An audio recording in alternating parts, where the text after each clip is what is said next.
This video will present the topic on how to write a rule for piecewise functions.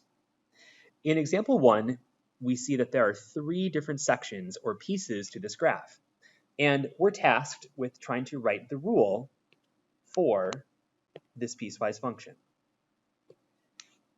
On the picture, I can see 1 and 2 and then 3 different pieces or different sections of the entire graph all together. Be careful here that we have, looks like open circles as well at these corners. So we'll come back and look at what that would look like in the rule in just a moment. Let's first take this rule here on the left. Notice that it's a constant or horizontal line at the height of 2. So the function rule itself, I'll just call this function f of x. And with the 3 pieces, I'll make a bracket so that I have plenty of space to put all 3 pieces. My first one is going to be simply the function rule of 2. Now, after we write down the function rule, we should also state the domain for that function rule, for that piece. In other words, what is the x-axis, or what are the x input addresses where this first piece is valid? And as you can see, it looks like it extends all the way from negative infinity, but then it stops here at -4. So for all x inputs that are less than -4, my function of y equals 2 or f of x equals 2 will be valid. So the domain for that piece is x is less than -4. Don't say less than or equal to -4 because that is an open circle rather than a closed circle. Let's continue and examine the next part of our picture.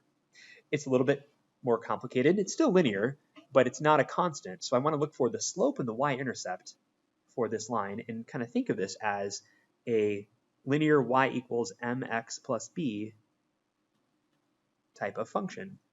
Well, here's the b value. It looks like -2. It's going to cross the y-axis there.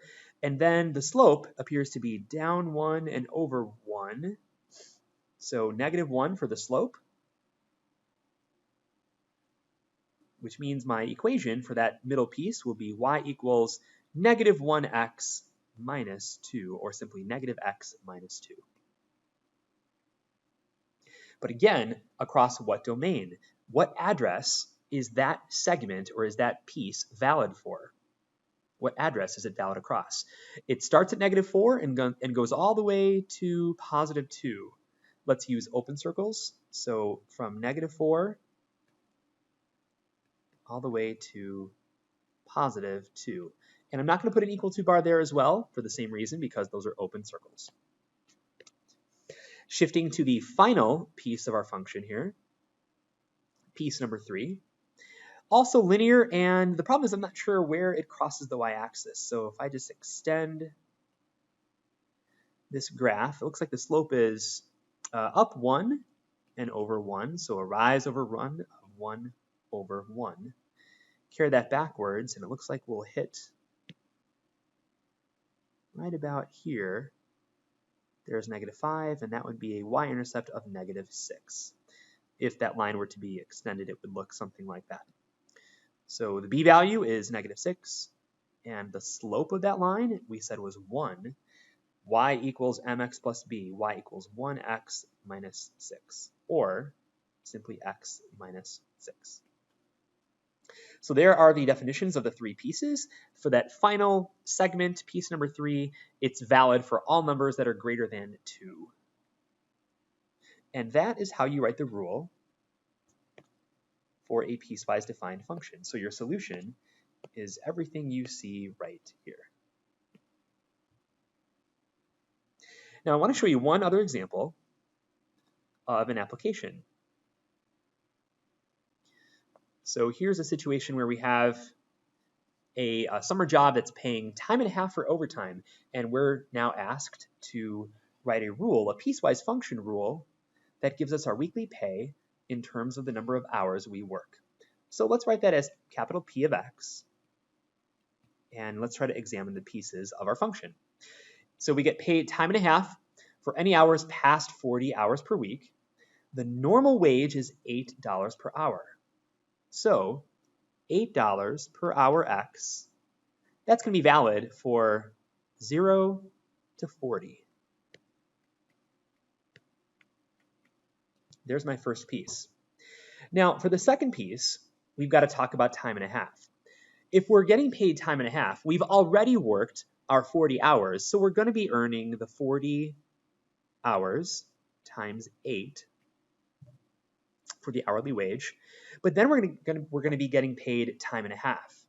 Well, time and a half, or 1.5 times the 8, would be a $12 per hour wage. And how many hours would we be working? Well, simply X minus the initial 40.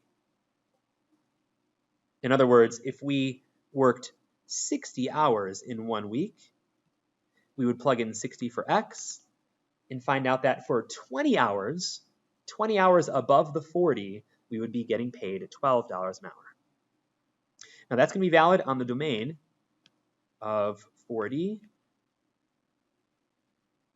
all the way up to a grand total of the total number of hours that are in a week, which would be 168. And so once again, here's our piecewise rule. We have 2 pieces and the domains across which they are defined. So that is how you write the rule for piecewise defined functions. Identify your pieces and then write the rules of the functions, and don't forget to state the domains that correspond to each one of the pieces.